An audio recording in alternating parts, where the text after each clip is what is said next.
Yo, what's up, everybody? It is Friday, October 11th. I am still down here in Pompano Beach. Hopefully, you'll be able to head back to my house tomorrow. I still don't know if there's electricity, and when I go to my power company and look at the areas affected and what has been restored, still showing in my area about 47% without power. That's down from, it was like 86% yesterday. So it looks like they're getting some of that restored, but there's still a ways to go. But I don't know. I think I'm just going to head back there anyway because I'm going a little bit cuckoo over here. I want to get home. So new high in the S&P and the Dow today.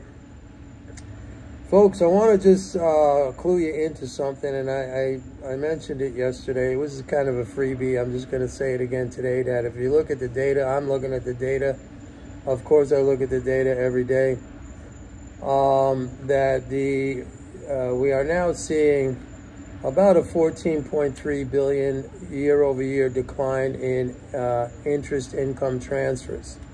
And as you know, I said this was going to happen. I said as soon as the Fed started cutting rates, we're going to start to see a drop in these interest income transfers. And actually, even leading up to the rate cut, I was saying to you guys that the interest income transfers year over year, they were kind of plateauing out. They were just going flat, okay? They weren't accelerating anymore like they were through the first half of 2024.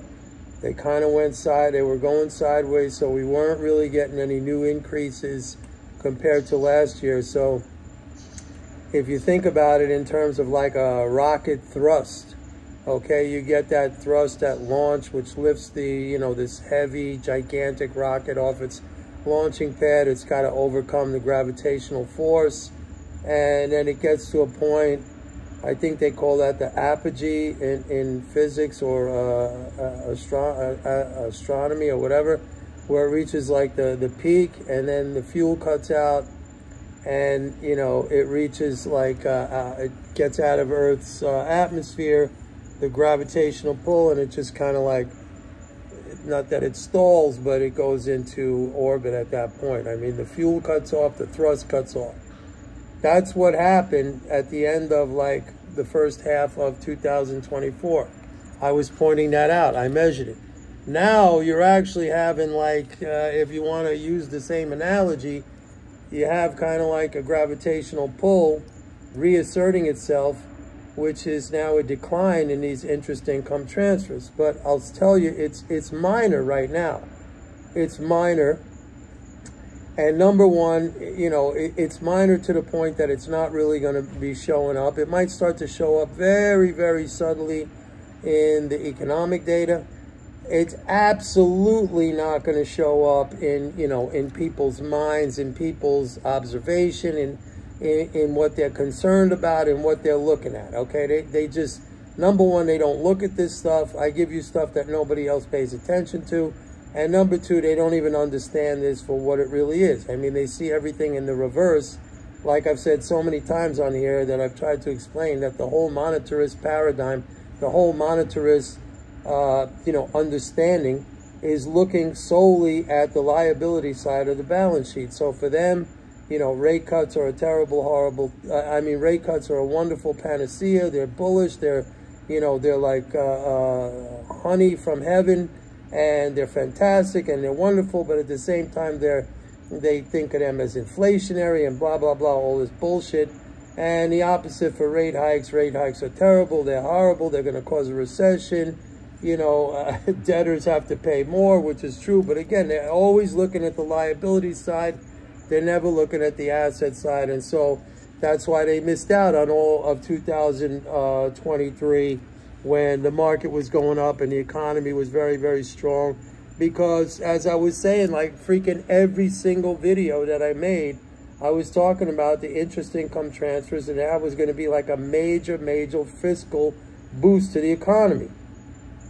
And now when I'm telling you guys that the rate cuts are going to be the opposite, it's going to be like a fiscal contraction. Essentially, it's like a tax that's not recycled back through another round of spending. It's a tax that takes away permanently okay? And like, you don't see it right now. It's just me, the nerdy guy who looks at the numbers every single day. Not that I'm a nerd, but I'm just like, I do this for my work. I do this for myself. I do this for my subscribers, okay? It's to keep me sharp in terms of like what's going on with the economy.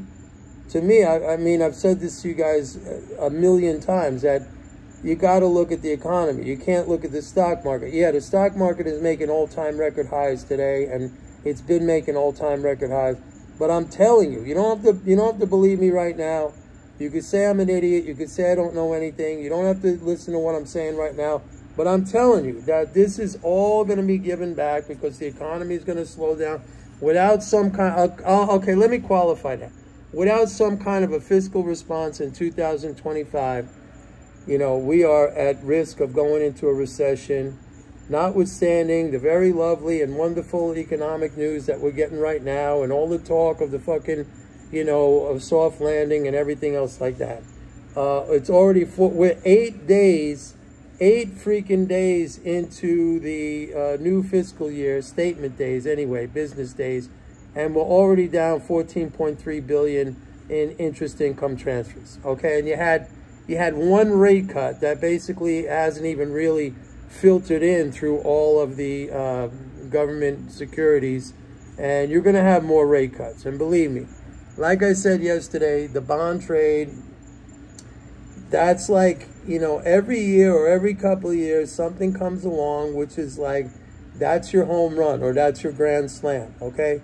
You got little things in between that, you know, we could look at things like what are commitments in the futures markets from week to week, and that'll give you some scalping trades, no problem. Like I said the other day, well, you don't know this, but I sent out to my subscribers when gold came down to below 2650, I said that was a buy area, okay? I kept saying that when oil pops up around 75, 76, 77, the producers are in there selling and it pulls back, okay? So we could do these little swing trades.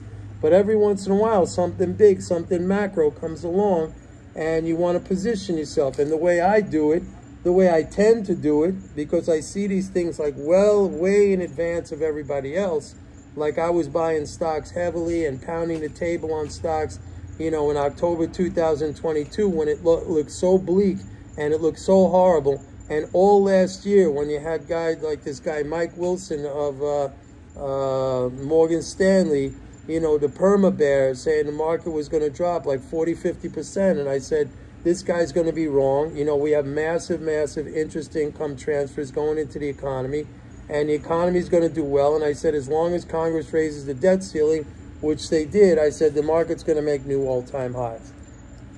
So I'm telling you right now, this is developing as a big, big trade, a big, big trade. And, you know, it's going to play out now, depending on what the policy response is next year. We really have to wait to the election, see who gets elected, see what's proposed.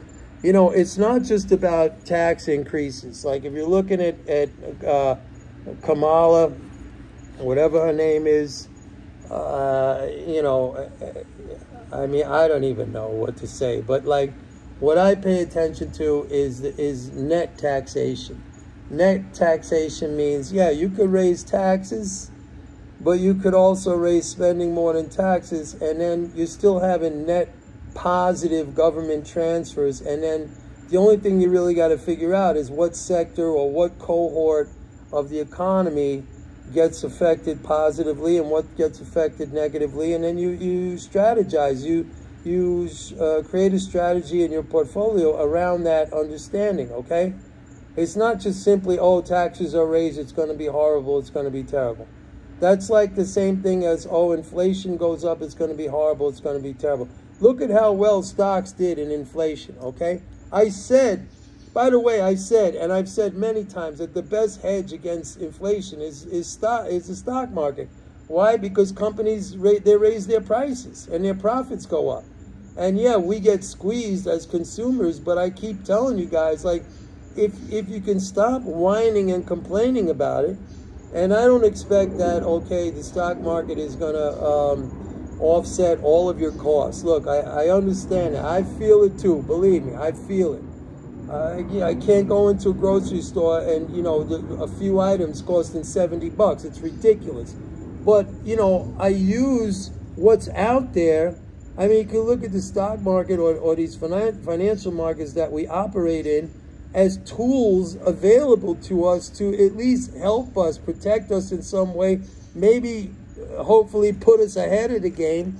But in any case, it's something there that we can use. If you just throw your hands up in the air and say, oh, poor me, I have inflation, you know, and I'm just going to have to suffer, and you don't sign up for my thing, and you don't listen, and you're very negative, and you're very cynical, and everything, you know, is like you shoot it down as something, yeah, but, you know, it's only for these people, then I'm sorry, but that's on you.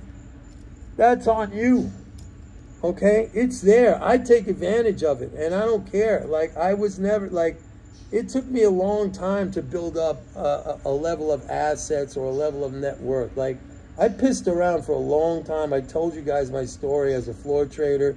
You know, when I had my brokerage business, I was doing very, very well, but I made money from doing brokerage. When I was just trading on the floor, I told you all my stories. I made, I lost, I made, I lost. Overall, on balance, I probably, you know, broke even, you know, after all those years. And it's not that I'm stupid. I'm not. And it's not that, you know, I'm some kind of patsy. Like, I'm a pretty aggressive guy. I'm a pretty big guy. I fit in very well in that physical environment. I had no problem with that. It's just like, that's not a way to accumulate wealth. I'm sorry.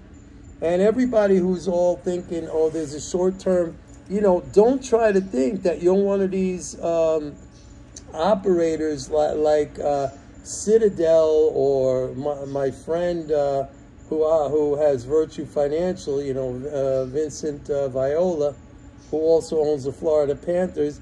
You know, they've invested millions and millions and hundreds of millions of dollars. They have access. They front run the orders. The same thing with Goldman, okay? Goldman doesn't make money by positioning in macro trades. Actually, if you look at their macro calls, they're not very good at all. Goldman Sachs and these other Wall Street banks, Morgan Stanley, you know, they make money by making markets with their customers. They have, you know, they have a big customer base. Customers come to them, say, put a deal together, and the deal that they put together, they'll pad in a profit margin for themselves. There's nothing wrong with that. That's what every kind of business does. Every business, you know, a retail business, any kind of business builds in a profit margin for themselves. That's how they stay in business.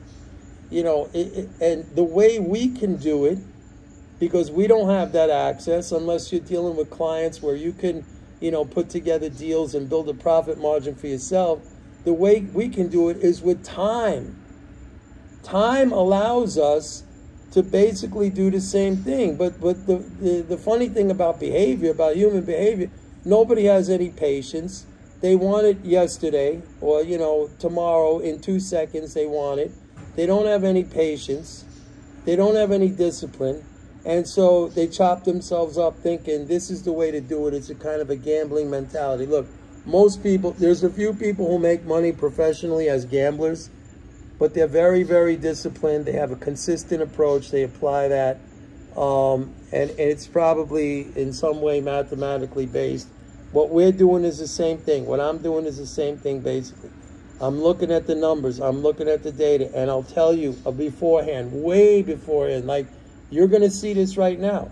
I'm telling you this right now, that the economy is going to slow down based on the things I'm telling you right now.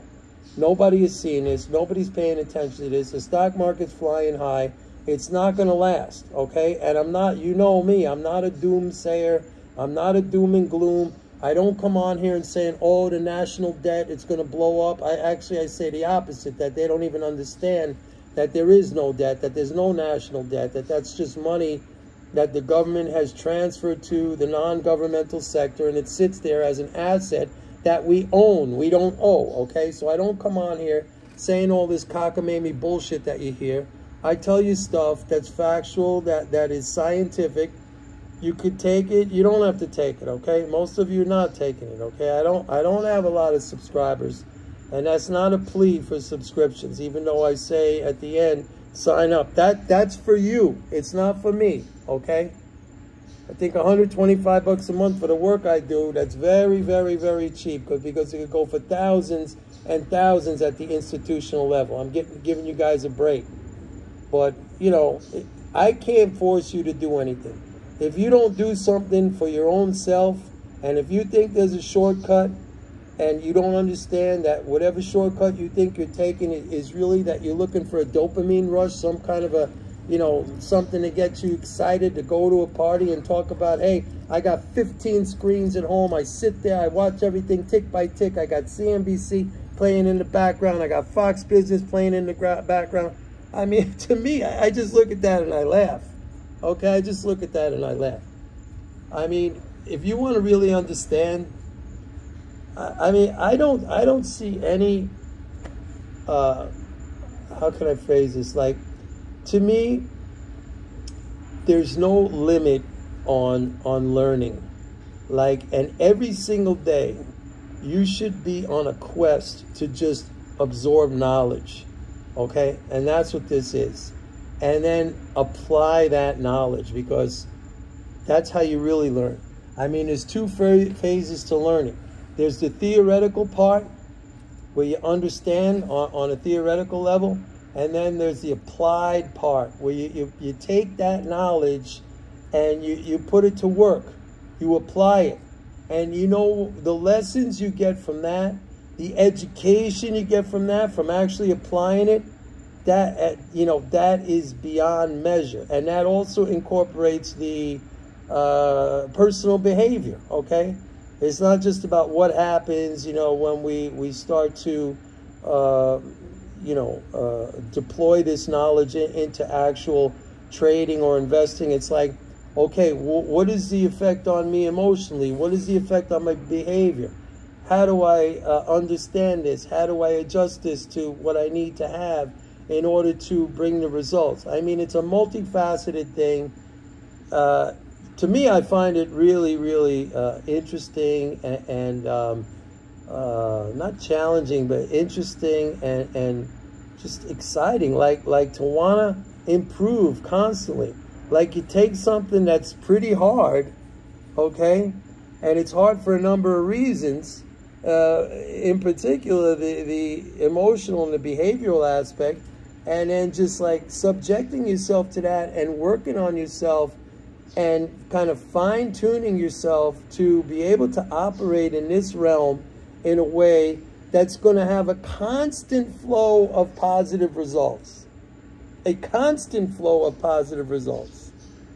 All right? Even when the results are kind of negative, it might sound like, you know, opposite of what I'm trying to say, you know, hypocritical. But even when the results are kind of negative in the numbers, it's positive in the sense of your reaction to it and the way you control your reaction to it. So anyway, that's it for today, Friday. I want to get out of here, man. And I don't know, hopefully, so it's Friday, so I'll see you guys on Monday. Don't forget, please like and subscribe. And go to my website, pitbulleconomics.com. Sign up for a 30-day free trial to MMT Trader. See you tomorrow. Bye. Monday. Bye.